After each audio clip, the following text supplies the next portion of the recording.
What's up, guys? AJ here. I am coming to you from Black Rifle Coffee's ranch here in Texas. I'm speaking to you from the back of one of their Humvees right now, which is pretty cool. Been out here pretty much living at the ranch, working remote, helping put some stuff together for a shoot that they got going on in the next couple weeks. And took advantage of some downtime to shoot some 3D targets that they've got around the ranch, and figured it would be a good time to talk about Total Archery Challenge gear. I do one of these videos every year. Want to do that now because honestly, walking around here shooting targets, pretty identical to what I'm going to be running for Total Archery Challenge. So keep in mind that as I go through my list may differ from your list.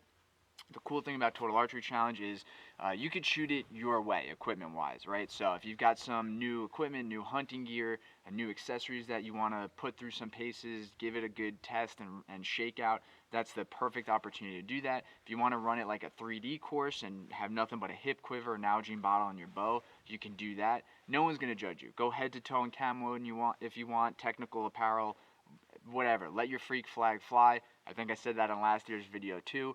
But just shoot the course, enjoy it, meet new people. That's what it's really about, and just having a good time. So without further ado, I'm going to run through my setup. Bow-wise, I typically just run the bow and the setup that I'm planning to run for hunting season. So this is my Expedite as I had it set up. I've got the dialed Arxos, been loving this sight. This is still the prototype Generation 1. I've got the Gen 2 coming. Release-wise, been running the B3 Hawk.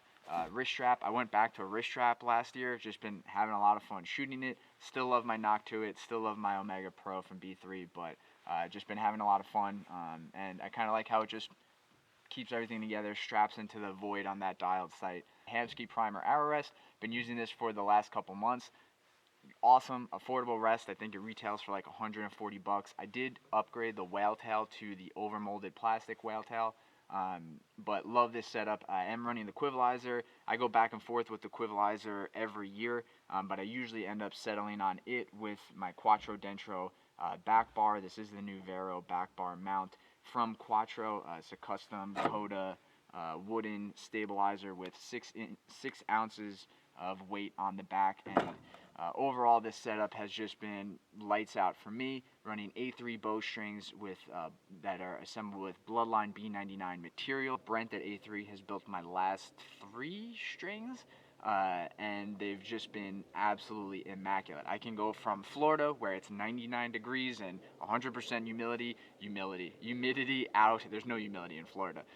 Humidity, and then fly out west to a Total Archery Challenge where you've got elevation, it's drier, or I can fly to Ohio, New York in November where it's freezing and snowing, and I get no shrinkage, no peep twist, no expansion, nothing like that. The strings just hold up, they're consistent, and one of the reasons is the Bloodline material is waxless. So there's a proprietary coating, makes it more durable, makes it more consistent. If you're thinking about swapping out strings after the season, your bows do, definitely I would say upgrade to that and go with a builder that's using Bloodline materials, because they just are better than everything else on the market. It's just engineering wise, they're superior in every way.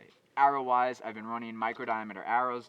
These are the Easton Axis 4mm. I did a review on those. I'm probably going to be running the Nexus Infinities for Total Archery Challenge. The guys over at Nexus are really good guys. Probably going to run those and use Total Archery Challenge to give them a good test. Turn it into a whole bow review, which is not what this video is supposed to be.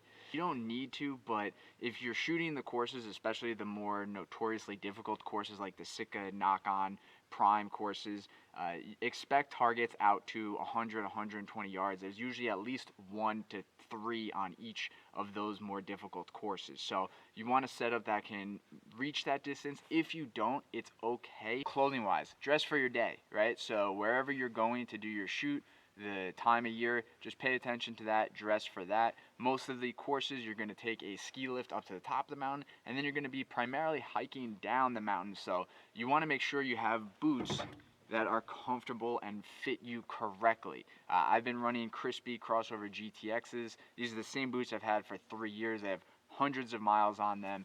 Still a big fan, still really enjoying them. Most of the guys that I know are actually running Crispies and have been for the last couple years. I have zero affiliation with the company, but They're just really, really solid boots, and I don't know anyone who's had any issues with them. So can't say enough. If you don't have boots that fit you properly, sidestepping and walking downhill, by the end of a course, you're going to be blasting your toes against the front of that boot the whole course, and you're going to be pretty sore by the end of the day. So definitely invest in a good pair of boots if you don't own them already.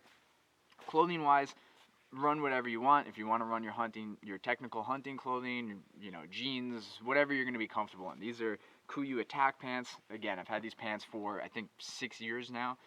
Still hold up really well. And then I'll usually wear the graphic tee of whatever company I feel like repping in photos for that day. This hoodie that I'm wearing right now is the, I believe they call it the Whoopee hoodie from Black Rifle Coffee. It is stupid warm. It's my favorite hoodie. If it wasn't so loud, I would hunt in it. It's just crazy comfortable, crazy warm, big fan. And then I always shoot with some sort of hat or cap on, so that's what I have.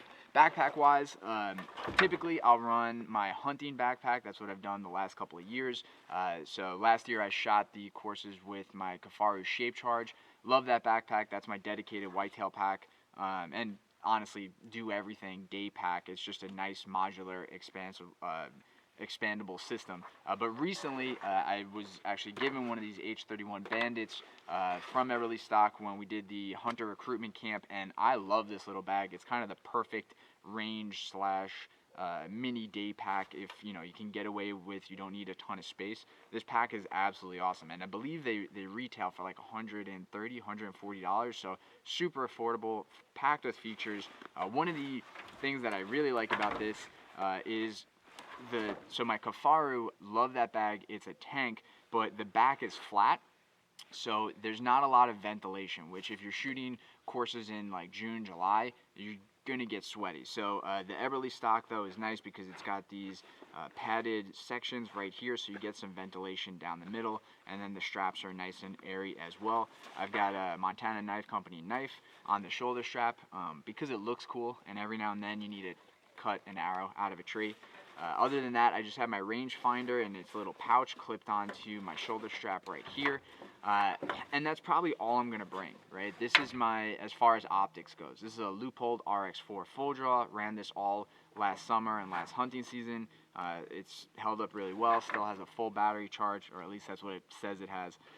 So no complaints there. I have run bino harnesses and binos in the past, and I just found that, especially for tack, it is nice sometimes having that extra glass, but to identify like branches and stuff that might be in the way. But the added weight is just not necessary, and especially for packing for like a whole weekend shooting, if you're flying or something like that, it's just one more thing I can leave home. So probably gonna leave the bino harness at home this year. Although Eberlestock actually is coming out with a new one that looks pretty dope. So depending on how much I like that, you might see me actually running a bino harness. The camera that I'm filming on right now is just going to be slung across my shoulder with just a Peak Design sling on there.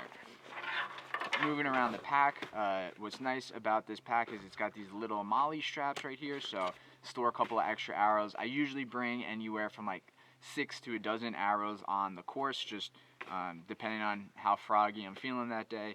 I usually just slide them into one of the water bottle pockets, and then I'll put my Nalgene on the other side.